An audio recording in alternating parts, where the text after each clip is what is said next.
este es un recurso. Los residuos no son residuos, son un recurso y son el séptimo recurso, ¿no es cierto? Después del agua, los minerales, el aire, ¿no es cierto? Tú podrías agregar, que son 6, podrías agregar un séptimo recurso que son los residuos. Son materiales, son un insumo para producir, para nosotros son un insumo para producir otros productos.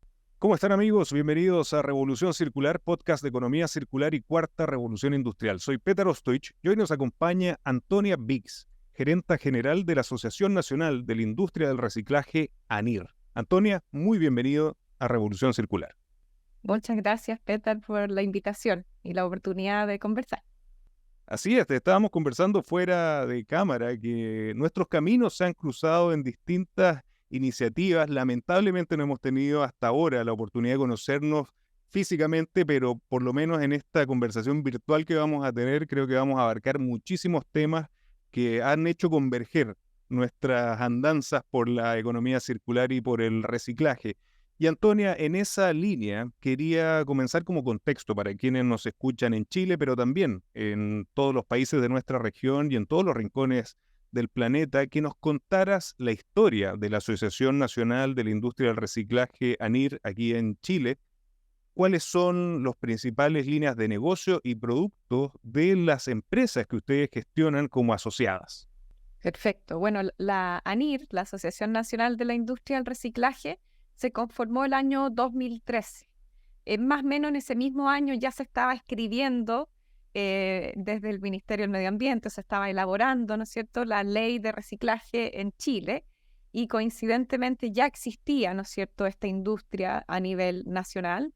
Por tanto, 9 empresas se juntaron para poder con una sola voz poder comentar también a las autoridades qué es lo que ya existía, ¿no es cierto? Siempre cuando uno conforma un grupo, un gremio, es también para ordenarse y poder conversar de manera fluida con las autoridades. Entonces fue en paralelo. Desde el sector público se estaba escribiendo la ley de reciclaje o la ley de responsabilidad extendida al productor a nivel nacional, y desde el sector privado, ¿no es cierto?, se estaban juntando estas empresas para conformar la asociación gremial, para poder impulsar más también la industria del reciclaje con ciertos lineamientos que hasta el día de hoy están muy incrustados, ¿no es cierto?, en el ADN de la asociación, que son la libre competencia, la transparencia, la formalidad, y de ahí para adelante le hemos agregado, ¿no es cierto?, otros objetivos estratégicos que podemos ir conversando más adelante, pero sobre todo era eso, era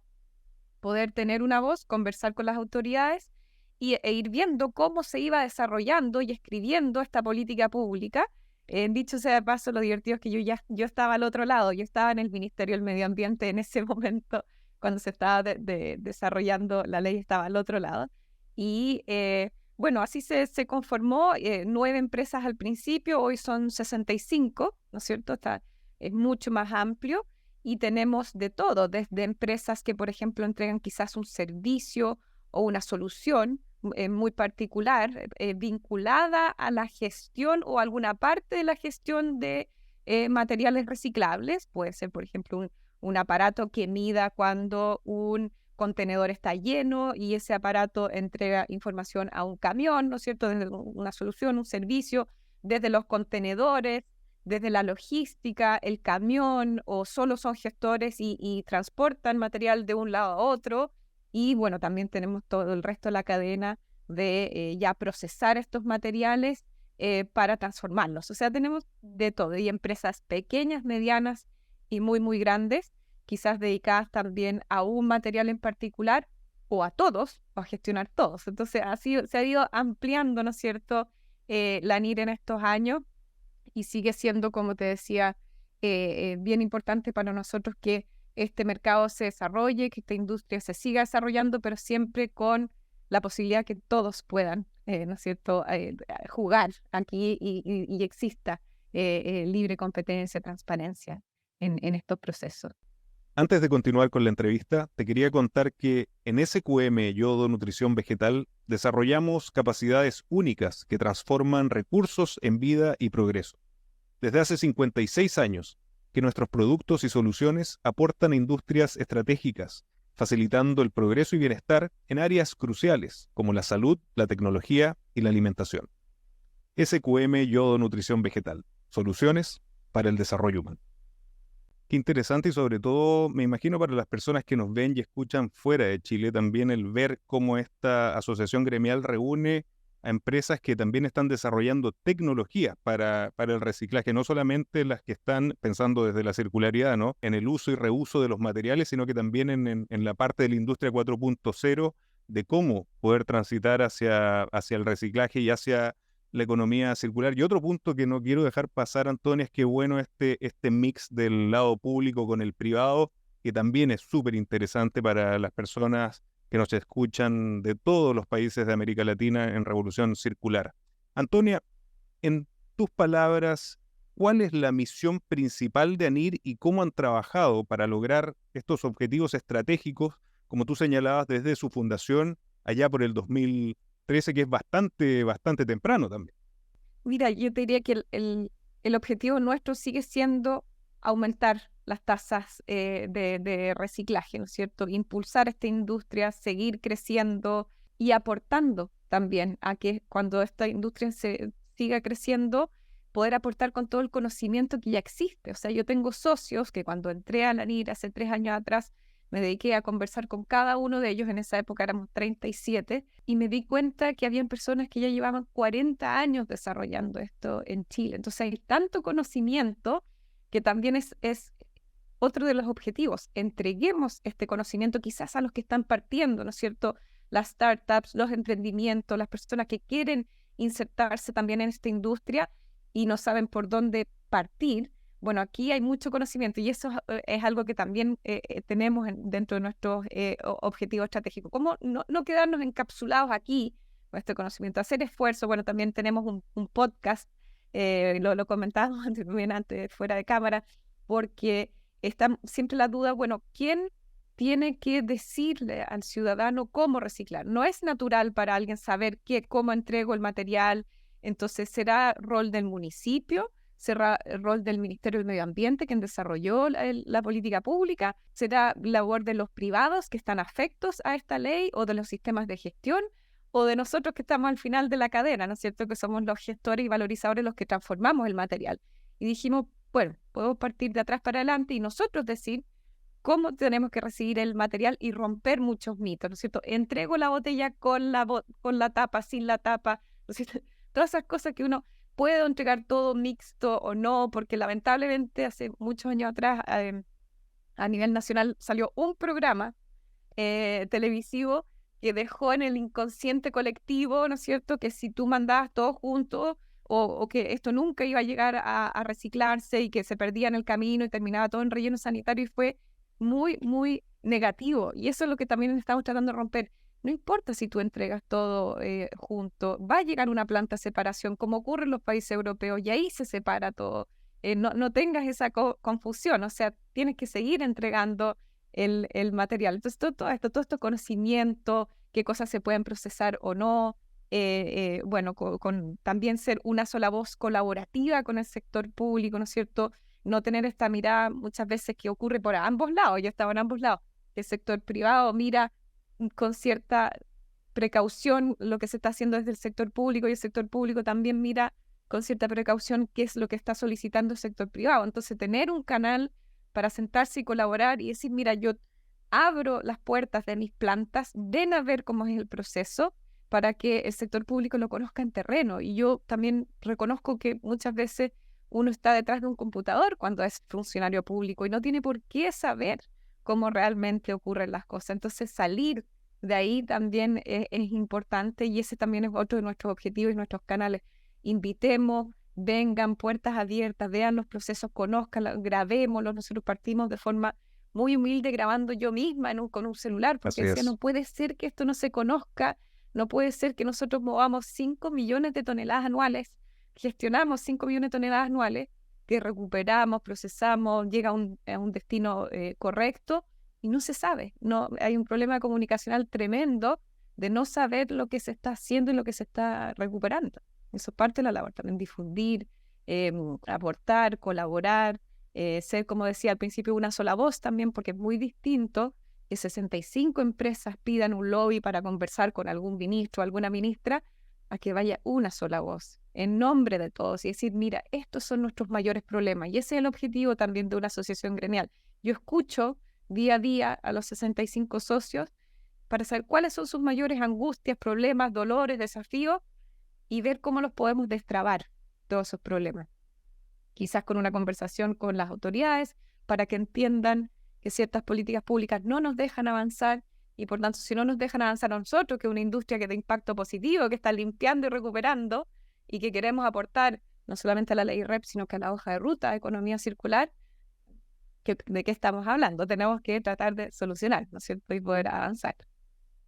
Tremendos objetivos los que señala, partiendo por darle voz también a las empresas, y me siento muy identificado con lo que señalaste, empresas que pueden llevar 40, 50 años, quizás antes que se llamara, siempre lo hemos dicho, economía circular, antes que se llamara reciclaje, se llamaba sobrevivencia, y es algo muy característico del perfil de emprendimientos latinoamericanos y chilenos. Y segundo, la comunicación, es algo que nos piden también en Revolución Circular, muchísimos casos prácticos como los que tú señalabas.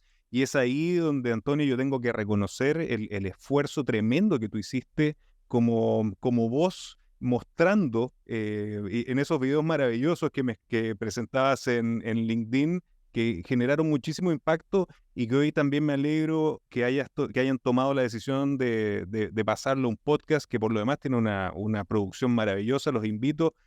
Antes de pasar a la siguiente pregunta, me gustaría que nos contaras un poco del podcast, el nombre del podcast y que también puedan visitarlo las personas que siguen a Revolución Circular. Sí, bueno, el podcast lo desarrollamos junto con Podcast Pro, que aprovecho de darle las gracias, y también con el amor y la voluntad que tiene Sebastián Puga como periodista, que es el doble oficial del profesor de la Casa de Papel.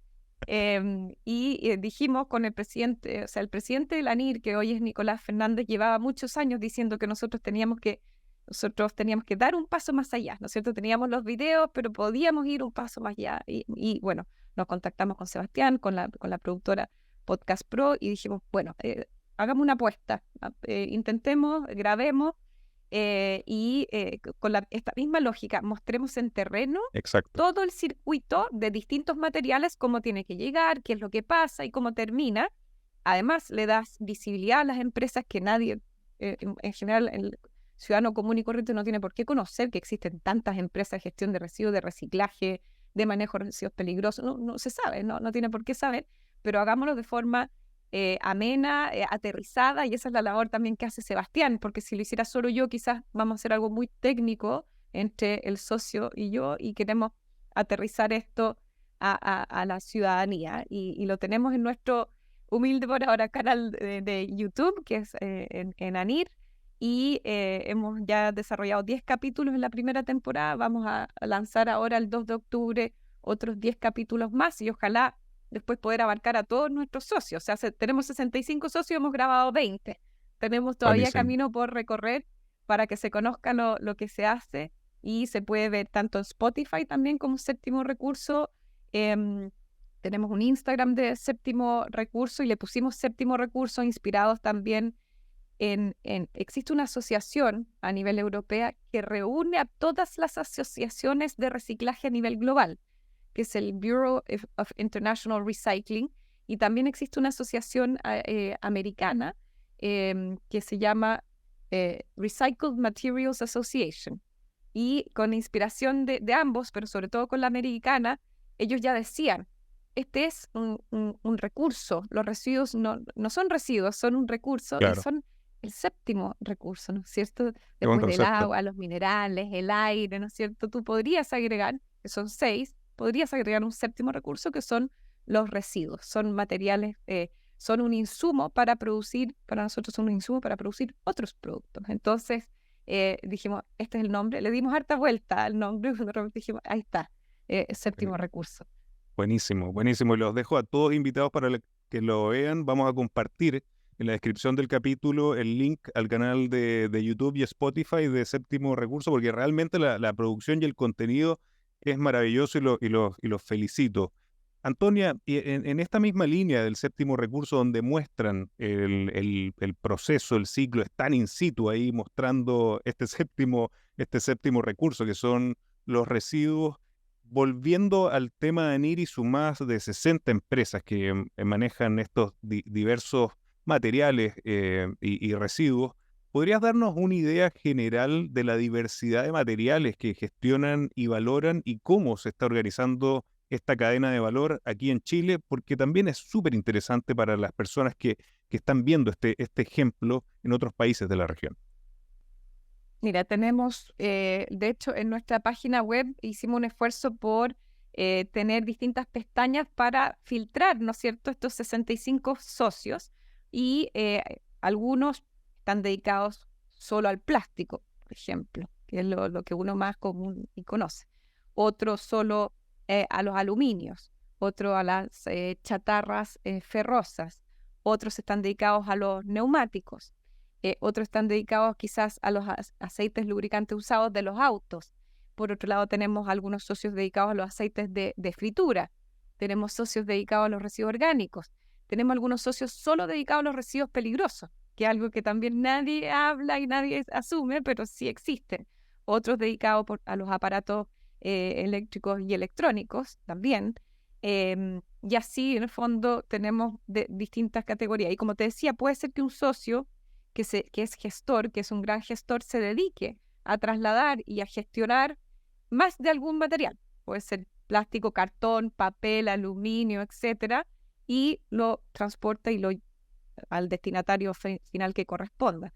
O puede ser que uno esté solamente dedicado a recibir un material y transformarlo, ¿no es cierto? Puede ser que reciba chatarra y lo transforma en acero verde, recibe plástico y lo transforma en un subproducto, y algunos, como te decía, están dedicados quizás solo a una parte de la cadena de todo este reciclaje, o al final también, solo a la transformación. Y tenemos, yo te diría, como empezamos hablando de la innovación y la tecnología, las empresas que se han sumado últimamente, que son más pequeñas, bueno, también tengo, pero pequeñas, se han sumado y tienen innovaciones que están reconocidas también a nivel internacional. Usar, ¿qué hacer con el carbon black, que es el polvo negro, el negro de humo que sale cuando uno recicla, o en palabras simples, pero es pirólisis de los neumáticos? ¿Qué hacer con este polvo?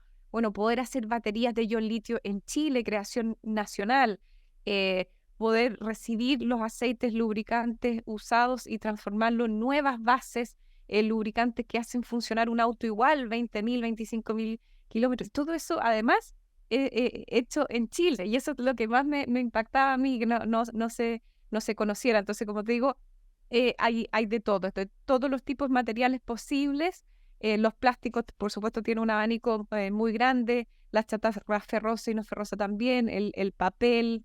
Y todos los otros productos. Seguramente se me está quedando uno en el olvido y después se me va a sentir algún socio, pero para que no pase eso, ustedes se pueden meter a la página de anir.cl, pinchar en socios y ahí están todos los filtros por si se me olvidó alguno, que no se me vaya a ofender, pero tenemos de todo, es bien amplio y los volúmenes también son bien distintos de una empresa más pequeñita, quizás que es tipo laboratorio de investigación, y otras empresas muy grandes, multinacionales, que están acá instaladas en Chile y que tienen la patita, ¿no es cierto?, de la planta del reciclaje para transformar sus propios materiales, digamos.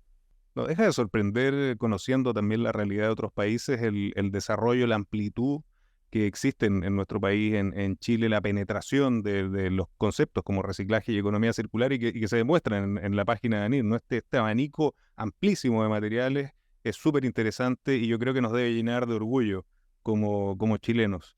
Antonia, siguiendo también en la página de ANIR, me puse a bucear por ahí en la declaración de principios. Mencionan la importancia de la jerarquía en el manejo de residuos. ¿Nos podrías contar cómo ANIR fomenta la prevención, la reutilización, reciclaje y otras formas de valorización antes de considerar la eliminación de estos residuos? Exacto. Bueno, repasando la jerarquía en el manejo de residuos, ¿no es cierto?, que el primer nivel es prevenir la generación de residuos. Y en ese sentido, tenemos varios socios que están dedicados quizás más al área educacional, y ahí se hace una labor, ¿no es cierto?, de poder educar y sensibilizar sobre estos temas en los colegios. Pero yo te diría que las otras etapas de la jerarquía son donde tenemos mayor cantidad de socios, algunos dedicados a la reutilización, por ejemplo, reutilización de de tambores, que con un triple lavado tú puedes volver a utilizar ese mismo tambor. Esas son cosas que uno diría, bueno, ¿por qué no se incluyen más? Bueno, existen y tenemos socios dedicados a esto. Y luego el porcentaje más grande de asociados, si uno sigue en la jerarquía, están dedicados al reciclaje. Yo diría que el 70-80% está dedicado al reciclaje y otro grupo al compostaje, y también algunos que impulsan la valorización energética. Para nosotros todas estas etapas son válidas con tal de evitar o poder reducir al mínimo posible, ¿no es cierto?, el envío a rellenos sanitarios, pero somos totalmente transparentes en decir que también tenemos socios que son dueños o gestores de rellenos sanitarios, pero sabemos que esa es la última etapa, ¿no es cierto?, que queremos utilizar, y ojalá ir escalando hacia arriba y potenciando la jerarquía hacia los primeros niveles, ¿no es cierto?, hacia la reutilización. Y de hecho también hicimos un estudio al respecto, en el fondo, cómo podríamos potenciar más la reutilización en el marco de la ley de reciclaje. Lo hicimos junto con Oceana y ¿quién más? Éramos 3 instituciones, y por supuesto ya a mi cabeza vengo llegando de vacaciones, se me va a olvidar quién era la tercera institución con la que trabajamos este estudio, pero fue muy, muy interesante. Y siempre vamos a apuntar así, somos totalmente transparentes, decir que tenemos en todas las categorías, no vamos a esconder nada, pero vamos a fomentar. O sea, todo esto para nosotros son materiales reciclables, tenemos socios que incluso impulsan, ¿no es cierto?, los premios como los cero residuos, cero basura, en el fondo, en no enviar a relleno sanitario y recuperar todo lo máximo posible. Ese es un tema muy importante que tocas, Antonia, y lo planteamos desde el podcast. Por eso se habla de una transición hacia una economía circular. No es que tengamos todo resuelto, pero estamos trabajando en ello, como decimos desde la ingeniería también. Y es importante incorporar a los socios que están resolviendo algunos temas, y eso no deja o no nos quita que estamos de todas maneras avanzando a evitar que se generen los residuos. Así que desde ese sentido, la transparencia y la claridad también del concepto es súper, súper importante. Antonia, yo no tengo duda, y lo describías tú en esos momentos que tú misma filmabas los videos de todos estos años de impulsar el reciclaje, la transición hacia una economía circular en Chile. ¿Qué desafíos, desde tu perspectiva, enfrenta la industria del reciclaje en Chile y cómo ANIR colabora con sus asociados para superarlos? Yo creo que el mayor desafío también que he visto en estos últimos años, ¿no es cierto?, escuchando, porque es una escucha activa todos los días a los socios, son la demora en los permisos, los permisos ambientales y sanitarios para poder operar. O sea, está toda la voluntad, ¿no es cierto?, de una empresa de poder agrandarse, de poder recibir más material, de poder invertir en una máquina nueva, de poder instalarse en Chile y tener una gran infraestructura para procesar cualquiera de estos productos de la ley REP, pero te empieza a enfrentar en que se demora 6 meses la aprobación sanitaria, ambiental, o que el proceso de evaluación puede durar 2 años, 3 años. Entonces eso es algo que yo siento que los desmotiva y los deja como de capa caída. Y ahí es donde la ANIR tiene que de alguna forma hacer ver esto mismo con total transparencia a las autoridades, diciendo: queremos aportar, estamos dispuestos, hay recursos, hay inversión, queremos ayudar y procesar más material. O sea, en ningún caso estamos contaminando más, estamos descontaminando, limpiando, reutilizando, reciclando. ¿Qué posibilidades hay de que esto pueda ser más ágil? Y ahí buscamos todo tipo de instancia público-privada. Yo debo destacar, porque trabajé muchos años en el sector público y ahora desde el sector privado, una instancia que nunca había visto, que se llaman las mesas ejecutivas de productividad de Corfo, que su labor es escuchar a los distintos gremios y destrabar lo que haya que destrabar. Si es, por ejemplo, una resolución o algo que esté estancado por ahí en algún departamento jurídico de algún ministerio que todavía no sale a la luz, o que falta un decreto, una norma que está estancada, ¿no es cierto? Pasan muchas veces 5 o 6 años, no salen ciertas normas que también podrían agilizar ciertos procesos. Esta mesa lo que hace es escucha y luego va y busca dónde está la traba, incluso si puede ser de algún departamento, alguien con quien hablar, para poder avanzar. Yo eso, la verdad, y lo conversé también con los socios que también han estado, la gracia de una asociación gremial es ver la transición de un gobierno a otro y poder ser la voz también de todo lo que se ha avanzado. Nunca habían visto algo así tan eficiente, ¿no es cierto?, de poder destrabar. Y esa es nuestra labor, o sea, ir y llevar estas inquietudes, decirme, feliz de avanzar, pero no estoy pudiendo avanzar porque si me demoro 6, 9 meses en obtener un permiso para sacar un camión, no tiene sentido. O también, si yo quiero traer, si por algún motivo quiero procesar un material en Santiago porque no hay otra planta para procesar este material y tengo que transportarlo, por ejemplo, desde Iquique hasta acá, no puede ser que en cada región que yo pase se me pidan papeles distintos y no existan criterios comunes, ¿no es cierto?, de qué es lo que me van a pedir cuando vaya yo transportando este camión con material desde Iquique hasta Santiago. Son cosas que también hemos conversado con las autoridades, unificar criterios, acelerar procesos, ¿no es cierto? Y este, si no me equivoco, es el cuarto gobierno que propone una aceleración para los permisos, para obtención de permisos. Y vamos a ver cómo esto se ingresó en enero, si mal no recuerdo, y vamos a ver si se logra. También había una minuta que acompañaba este proceso se llama la ley Super y la ley también que actualiza el sistema de evaluación de impacto ambiental, si se logra, porque de verdad eso desincentiva mucho los tiempos y las demoras para poder operar. Sí, hemos conocido por la prensa y también aquí personalmente en el podcast de casos que también uno se sorprende porque, como tú decías, son soluciones para estos grandes desafíos planetarios que muchas veces se han trabado en esto que en Chile ya se ha acuñado, ¿no? Como el tema de la permisología. Afortunadamente, como para quedar con una sensación positiva, me señalas que hay iniciativas que están mejorando esto. Esperemos que sean mucho más aceleradas porque realmente, y esto aquí me pongo el sombrero de empresario y emprendedor, desmotiva mucho cuando se generan trabas burocráticas para cosas que claramente van a generar un triple impacto. Pero me quedo con el mensaje positivo que nos enseñas, Antonia. Volviendo al tema de la economía circular, siempre hablamos que la colaboración juega un rol fundamental y al público de Revolución Circular también le encantan estos casos reales y prácticos. ¿Podrías contarnos algunas iniciativas de colaboración de ANIR que haya ANIR liderado o en el que están participando recientemente con el sector privado o público?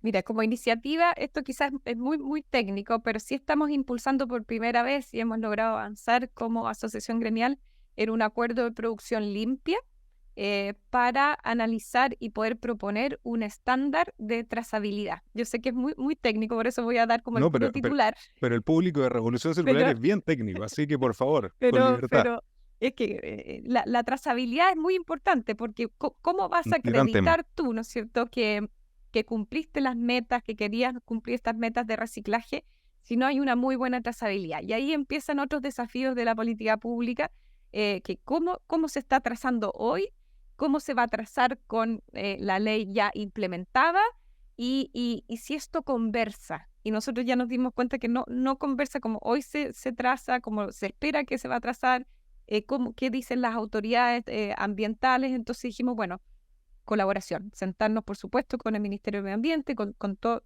junto con la Asociación de Cambio de Sustentabilidad y Cambio Climático y veamos y elaboremos un estándar, hagamos un piloto, ¿no es cierto?, para tener como un estándar común de cómo vamos a trazar, porque también los sistemas de gestión, que son los encargados, ¿no es cierto?, de la valorización y cumplir con las metas, van a tener sus propios sistemas para trazar. Entonces imagínate, tienes ellos trazando, nuestros socios también trazando, las plataformas, los ministerios, entonces, y todo eso sabemos que no va a conversar. Entonces, una cosa que impulsamos, dijimos, esto ya lo visualizábamos hace rato, que iba a ser un problema, y el talón de Aquiles, ¿no es cierto?, para poder comprobar ciertas cosas, trabajémoslo en conjunto. Eso es lo más técnico, pero a mí lo que más me gusta dar ejemplos concretos, que ojalá a nadie se le olvide, de la infraestructura que uno usa al día a día, no al día a día, porque no es que uno viaje todo el día, pero sí decirles para que se sientan orgullosos que el aeropuerto, por ejemplo, internacional de Santiago está hecho con acero verde. Y ahí yo lo explico,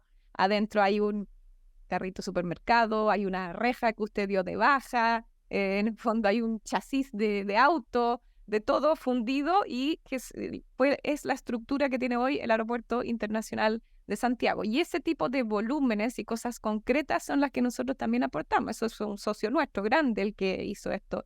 Si alguien es fanático del fútbol, el nuevo estadio de la Católica también está hecho con acero verde. Si es alguien que usa mucho la autopista de Espucio Oriente, también está toda hecha con acero verde.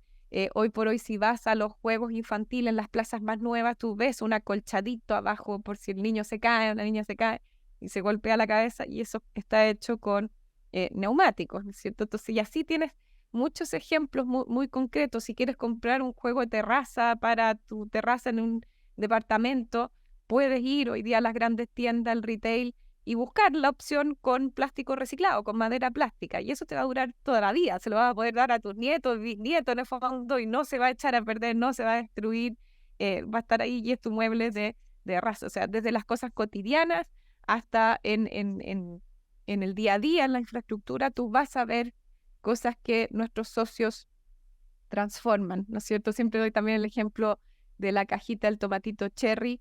Si compras tomatito cherry, esa cajita está hecha de botellas PET. Nosotros tenemos socios, como te digo, que llevaban mucho tiempo antes ya procesando las botellas PET y transformándolas. Hoy, por supuesto, las grandes marcas también se tienen que hacer cargo, pero esto ya existía en Chile y tenía una salida, ¿no es cierto? Y toda la fruta, o gran parte de la fruta de exportación, fruta y verdura de exportación chilena, va en esas cajitas que tienen un alto contenido de plástico reciclado. Algunas empresas piden que estas cajitas sean 100% de plástico reciclado, otros 50, 80, y van jugando, ¿no es cierto?, con la cantidad y cosas del día a día. Y lo que más me impresiona es, por ejemplo, hay ciertos materiales que son eternamente reciclables, ¿no es cierto?, como las latas de bebida. O sea, es un crimen, digo yo, botar una lata, porque la lata se funde, se envía en general a Brasil, que es lo más cercano que tenemos, se funde ahí,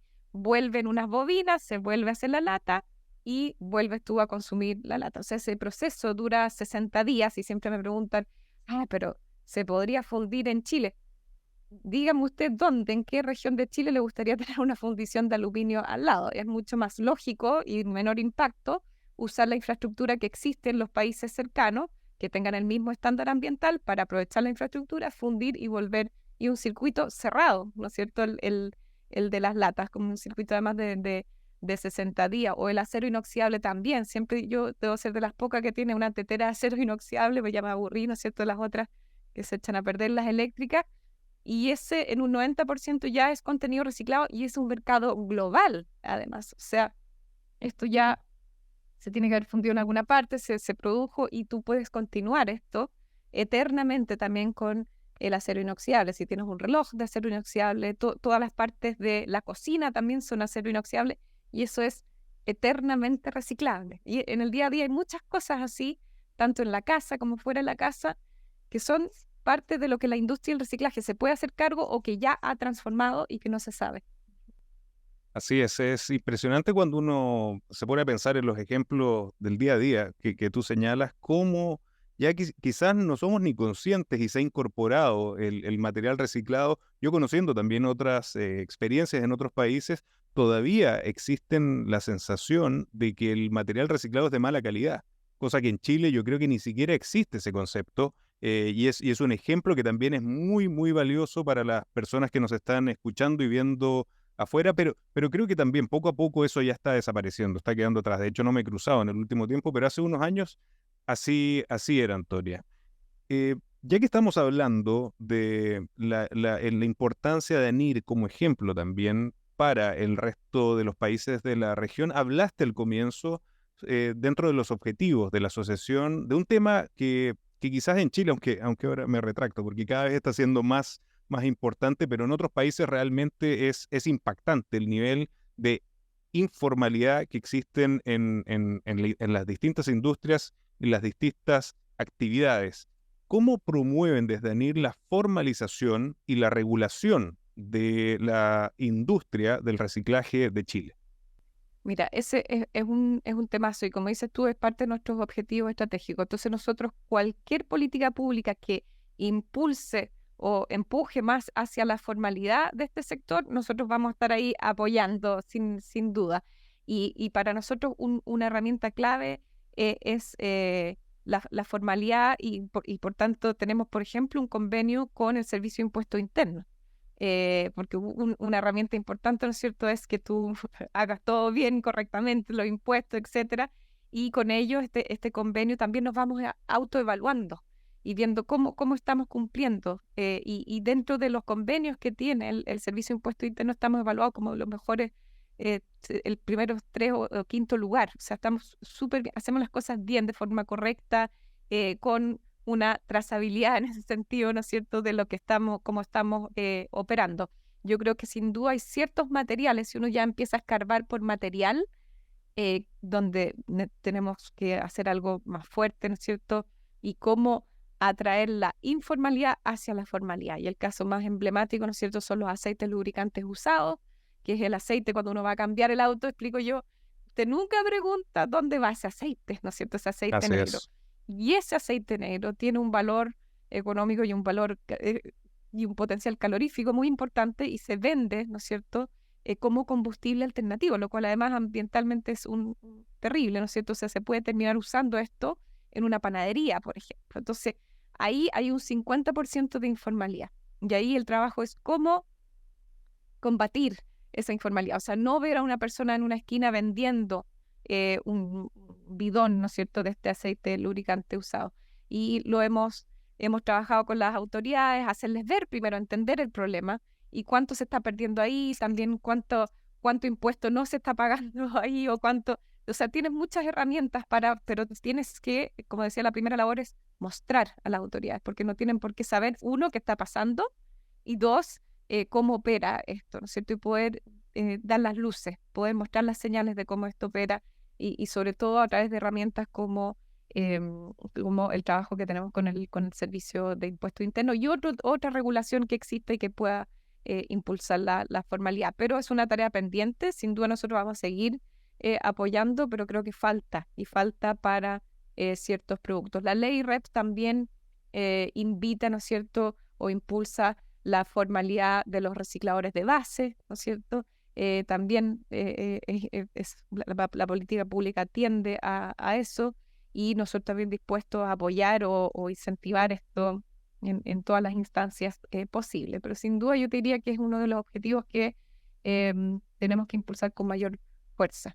Es fundamental si queremos trazar, si queremos incorporar la trazabilidad al proceso, la formalización de toda la cadena es fundamental. Además que también tiene los beneficios para el ecosistema que trabaja en la cadena. Antonia, la formación también es uno de los objetivos estratégicos de ANIR. Te lo comentaba, todos los días nos preguntan cómo aplico la economía circular, cómo aplico el reciclaje en mi día a día. ¿Qué programas o esfuerzos de capacitación han implementado para fortalecer estas capacidades en el manejo sostenible de este séptimo recurso y de los materiales también?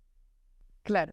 Mira, como ANIR, primero hicimos una planificación estratégica el año pasado y ahí incorporamos justamente esto de la formación, por lo que te decía, que visualizamos, hay tanto conocimiento, ¿cómo lo podemos traspasar?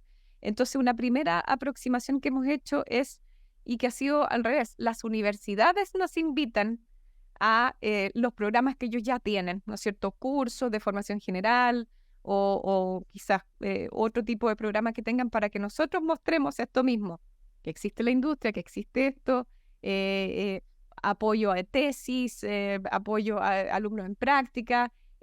No es que la ANIR hoy tenga, me encantaría decirte, mira, sí, tenemos un área de capacitación. Lo que hemos hecho es tratar de vincularnos a nivel educación superior formal, nivel técnico, todo lo posible para que podamos tener estos vínculos y convenios de colaboración con ellos para, si necesitan un curso o algo específico de, como hablábamos, una clase de aceite lubricante usado, una clase de plástico, una clase de residuos peligrosos, puedo ir yo en una primera instancia a hablar de forma genérica y después podemos tener una bajada, ¿no es cierto?, con los mismos socios para que ellos vayan a contar sus experiencias. Y esto es lo que hemos logrado, yo te diría, en el último año y medio, ¿no es cierto?, ir cerrando ciertos convenios de colaboración con las universidades y también poder trabajar con ellos y mostrarles nuestras estadísticas, o sea, salir también de la burbuja de estar nosotros mostrándonos nuestras cifras, sino que también las universidades y los expertos y los profesores puedan ver estas estadísticas que quizás no las tenían en el radar y pueden ser de utilidad para investigaciones. También nos ha pasado que los laboratorios, las universidades, tanto el norte o el sur, que tienen laboratorios muy buenos, pero tampoco están encapsulados en sus laboratorios, tampoco han hecho el vínculo con el sector privado. Y dice, bueno, ahora sí lo tenemos y puedo ofrecer mis laboratorios y ustedes me pueden ofrecer los materiales y podemos hacer quizás ciertos estudios para ir avanzando en propuestas de salida de material reciclado. Entonces yo diría que ese es el avance que hemos tenido. Soñamos también con poder tener quizás una feria o algo más específico también con todas las startups, ¿no es cierto?, que están vinculadas a esto para poder ser mentores o apoyarlos, ¿no es cierto?, a seguir adelante. Entonces también esa es como una tarea pendiente y proyecto todavía, porque como te digo, por ahora estábamos cerrando convenios con las universidades y ha sido bien bonito también recibir el input de distintas universidades públicas, privadas, de regiones, saber qué están haciendo y los vínculos que podemos hacer con los 65 socios, digamos. Por eso es tan importante la comunicación, porque permite romper justamente ese encapsulamiento, que no puedo estar más de acuerdo en usar esa palabra, encapsulamiento que tenemos y que me imagino personas que nos ven fuera de Chile también sufren esto mismo de tener la infraestructura, pero no poder unir a los actores del ecosistema. Y la comunicación, lo que ustedes hacen con el podcast, con ANIR, es romper justamente eso, porque te obliga a conversar, a compartir, y eso es algo que yo valoro completamente del gran trabajo que están haciendo en ANIR. Antonia, como tú nos señalabas, has estado en ambos mundos, el público y el privado. Llevas bastantes años en este ecosistema, en este universo del reciclaje y la circularidad. Desde tu perspectiva, ¿cómo ha evolucionado la percepción del reciclaje y la economía circular en Chile en la última década? ¿Y qué papel está jugando ANIR en este cambio? Mira, a mí me tocó, voy a partir como los fenicios, pero cuando estaba en el Ministerio del Medio Ambiente, estuve a cargo del programa de consumo y producción sustentable, ya que si uno mira la agenda, ¿no es cierto?, 2030 es el objetivo 12. Y el objetivo 12 tenía a su vez varios objetivos y metas. Y fue ahí la primera vez, en el fondo, que alguien externo, personas externas de la sociedad civil, se nos acercaron al Ministerio del Medio Ambiente para hablar del concepto de economía circular. Nos pareció en ese minuto muy interesante y al tiro hicimos el vínculo, que esto era lógico, con la gestión de residuos, ¿no es cierto? Y ahí fue que quedó plasmado por primera vez desde un documento que está hasta el día de hoy vigente, que es el Programa de Consumo y Producción Sustentable, con sus 12 líneas de acción también. La de gestión de residuos decía incorporar, ¿no es cierto?, conceptos de economía circular. Esa fue la primera vez. ¿Qué año fue eso? Por ahí, en 2015 puede haber sido. Esto fue evolucionando, incluso pasó de un gobierno a otro, pudimos hacer un plan de acción y ya el 2018 entró de lleno, entró en Corfo el concepto de economía circular y entró muy fuerte también el Ministerio de Medio Ambiente, tanto así que el antiguo Departamento de Gestión de Residuos se llama hoy Economía Circular, que es algo que también todo el mundo, cuando alguien quiere ser un poquito más hater, ¿no es cierto?, te dice, no, es que la economía circular no es reciclaje, no es gestión de residuos. Yo digo, concuerdo contigo, pero si tú miras la definición también de economía circular y que tiene 3 patitas, hay una patita que no la puedes lograr sin nosotros. Yo digo, sí, es que es la de mantener los materiales en circulación por el mayor tiempo posible. ¿Quién hace eso? La industria del reciclaje. Lo quieras o no, la industria del reciclaje, no estoy diciendo que es la economía circular, pero es parte importante de estas 3 patitas, ¿no es cierto?, de la economía circular. Y ahí el 2018 incluso se genera entonces la oficina de economía circular y empieza con mucho mayor fuerza. Bueno, después la hoja de ruta, entonces yo diría que desde el 2018 en adelante fue exponencial, ¿no es cierto?, el desarrollo del concepto de economía circular, de impulsar políticas públicas desde ahí, teniendo por supuesto en paralelo el desarrollo de la ley de reciclaje, ¿no es cierto?, la ley REP que salió en 2016.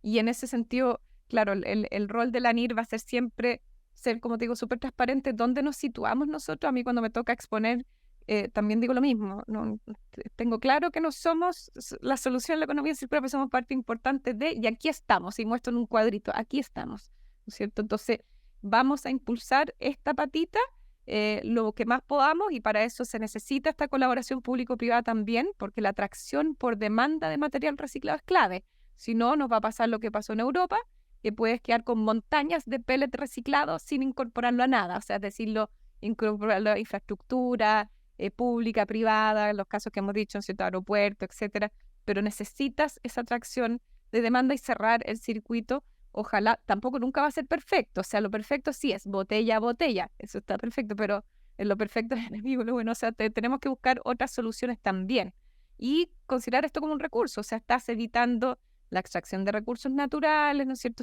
Tiene un montón de beneficios y también está calculado a nivel internacional. Me pasa muchas veces que dicen, no, es que es reciclaje que contamina más. No, ya están los cálculos, ¿no?, a nivel internacional para distintos materiales, que esto es mucho mejor utilizar material reciclado que extraer más recursos para poder armar algo. Entonces, todo eso ahí es donde aportamos, ¿no es cierto? Y que seguimos impulsando para cerrar esta cadena, quizás por supuesto no de forma perfecta, pero es aportando a que esto no termine en un relleno sanitario, ¿no es cierto? Y que se pueda incorporar como materia prima, si finalmente eso es para nosotros materia prima. Absolutamente, el reciclaje es fundamental en materiales como los casos que tú pusiste, metal, vidrio, plástico, es fundamental y juega un rol que es uno de los pilares de la economía circular, y eso es imposible de discutir, y me alegro que coincidamos en la visión de cómo ha ido avanzando este concepto dentro de Chile, que yo creo que también ha sido un ejemplo para el resto de países de América Latina que también han ido naturalmente avanzando. Antonia, ¿cuáles son los próximos objetivos de ANIR a corto y largo plazo para seguir promoviendo el reciclaje y la economía circular en Chile? Mira, en el corto y mediano y largo plazo, nosotros estamos bien atentos a cómo se está implementando la ley REP en la práctica, o sea, bien en la práctica, cómo están desarrollándose las licitaciones, cómo está operando esto, ¿no es cierto? Porque sabíamos que nos íbamos a tener que reacomodar todos, pero en ese reacomode qué cosas están funcionando, qué cosas no, y cuáles se podrían arreglar de manera rápida y fácil, y cuáles sabemos que tomarán un tiempo, dado que se necesita algún tipo de ajuste en la regulación. Eso por el lado de la ley REP.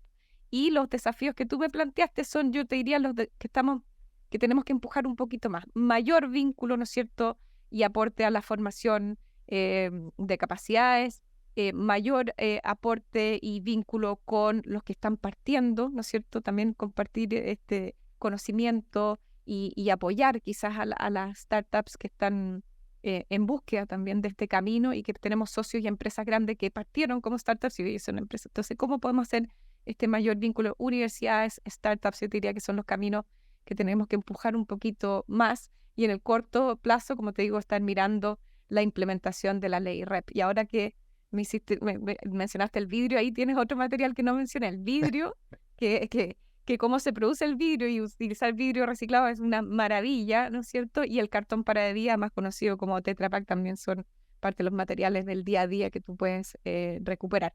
Pero yo te diría que esos son, y de forma transversal, ¿no es cierto?, ir impulsando más trazabilidad, más transparencia, libre competencia y formalidad. Ese es nuestro trabajo siempre en el día a día, y apoyar a nuestros socios en que sigan avanzando, que no se desmotiven, que puedan tener todo operando ¿no es cierto?, de forma rápida y concreta. Y muchos quieren avanzar, quieren instalarse en regiones, y en eso los vamos a apoyar 100%. Y otro de los temas que mencionaste anteriormente es y yo creo que ustedes, así como nosotros, desde nuestro humilde lugar en este ecosistema como Revolución Circular, el educar también ese tema de la perfección, que de repente hay una mala concepción, dejando de lado además la segunda ley de la termodinámica, que es imposible de hacer algo eternamente sin un costo, por no ponerme también muy ingenieril, pero que es la entropía. Tenemos que empujar y educar en ese sentido de que esto no es pensamiento mágico, sino que hay leyes físicas que no podemos superar, Y me gusta cuando lo mencionas así, que esto no es algo perfecto, pero que sin duda tiene beneficios que quedan absolutamente a la vista. Antonia, lamentablemente se nos acaba el tiempo, pero te tengo que hacer una pregunta que le hago a todos mis invitados e invitadas, y es de manera más personal o también desde tu posición como gerenta de ANIR. ¿Qué mensaje le dejarías a las personas que nos están viendo y escuchando en Revolución Circular en Chile, América Latina y el resto del mundo? Les diría que antes de botar algo, ¿no es cierto?, en el tacho de basura, lo piensen porque lo que tienen en sus manos se puede reincorporar de alguna forma, a menos que realmente sea, ¿no es cierto?, un pañal con alguna deposición, ¿no es cierto?, que ya de verdad no hay ninguna posibilidad, pero salvo ese ejemplo muy concreto, siempre puede haber una segunda vuelta o 12 vueltas como cierto material o una vuelta eterna y va a estar aportando de una manera bien fuerte sin saberlo. Sí, y el poder del consumidor también de la decisión, ¿no es cierto?, entre votarlo y no votarlo. Y saber que existe esta industria, es que estamos a disposición, que tenemos la infraestructura y que se puede recuperar todos estos recursos. Entonces, siempre tener en la mente esto y que es un tremendo aporte, es uno de los aportes a la economía circular, sin duda no es el único, pero que la decisión está en sus manos, ¿no es cierto?, en el votar o no votar este recurso. Yo diría que ese sería el mensaje. Gran mensaje, y hay un lindo juego de palabras ahí también con votar con B corta, porque siempre lo decimos en el podcast que uno vota todos los días cuando elige los productos que usan materiales sostenibles, cuando son productos que pueden ser reciclados. Así que entre votar y votar hay un tema aquí en el reciclaje y en la economía circular.